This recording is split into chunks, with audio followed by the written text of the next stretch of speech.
Well, I think we firstly also have to recognize that we are not literate in value.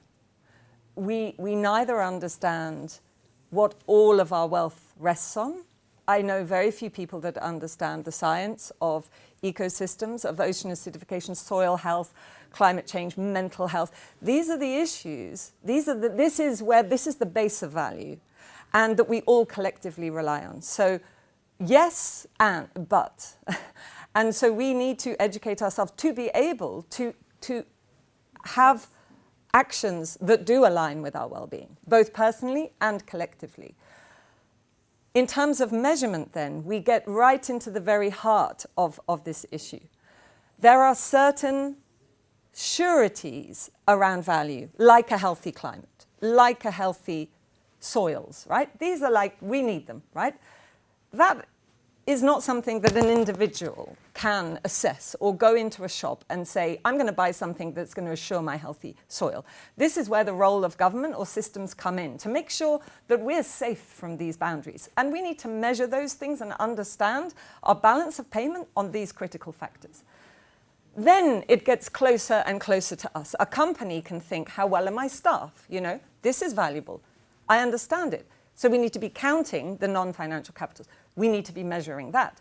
Then at the level of the individual, and this is what is really critical, we need to be freed from all this unhelpful bureaucracy, which is there to fill holes in a broken system, to be able to then define and learn and grow into understanding a better level of doing well-being. So this really is the question. But what matters most is that that is the question that we're asking and answering and asking and answering. At the moment, it's not. The question we're asking and answering is, but is this going to make more money than that? And it is the wrong question, it's taking us in the wrong direction. Do we have enough money for it? Yes.